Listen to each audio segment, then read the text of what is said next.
Not long ago, Westerners were mostly in agreement that the neo-Nazi Azov battalion was horrific. After all, who wouldn't be upset with statements like this one? The Ukrainian nation's mission is to lead the white races of the world in a final crusade against Semite-led Untermenschen.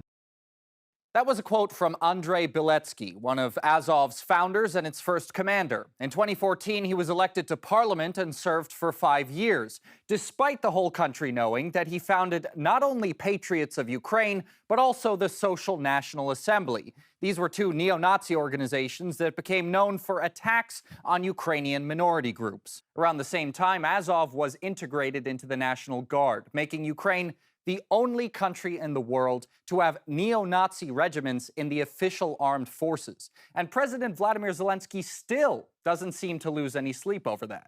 Azov Battalion, that is said to be Nazi-affiliated organization operating as a militia in your country, said to be committing their own atrocities. Azov was one of those many battalions. They are what they are. In 2018, Azov's sister organization called National Druzhina was rolled out. It became a modern equivalent to Hitler's brown shirts and pledged undying loyalty to Biletsky. It wasn't long before they also began to terrorize Ukraine's minority populations. The Druzhina quickly distinguished itself by carrying out pogroms against the Roma and LGBT organizations and storming a municipal council. Earlier this year, Kiev announced the neo-Nazi unit will be monitoring polls in next month's presidential election. Ukraine's former interior minister and close friend of Biletsky quickly gave National Druzhina his full support, while the growing piles of human rights abuses began to grow even faster. A man with a mental disability was subject to cruel treatment, rape and other forms of sexual violence by 8 to 10 members of the Azov and Donbass battalions in August-September 2014.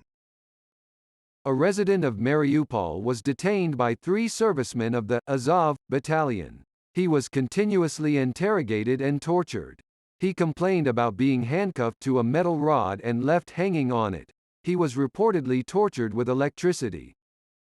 Abductions, robberies, extortions, executions. Amnesty International pleaded with Kiev to get a leash on its neo-Nazis, but to no avail. In 2018, the U.S. banned sending weapons to the Azov battalion. But as a National Guard unit, it could still receive military aid intended for the Ukrainian government.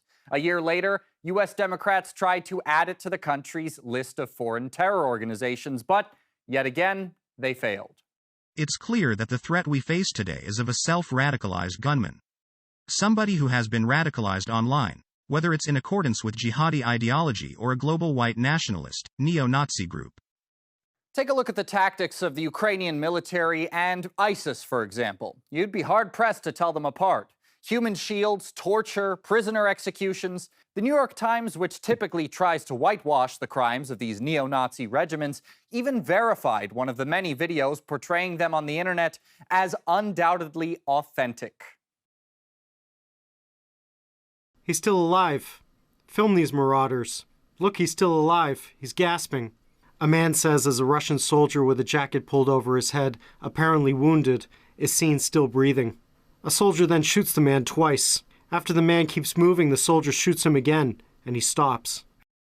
And the minute Russia steps in saying it actually wants to put an end to these injustices that people have complained about for so many years, all of a sudden, neo-Nazis are given a free pass. For the time being, we are making a narrow exception for praise of the Azov regiment strictly in the context of defending Ukraine, or in their role as part of the Ukraine National Guard. To many in the West, neo-Nazis have become nationalists. War criminals have become patriots. How easily people have put 8 years of crimes and terror out of sight and out of mind just to stick it to Russia.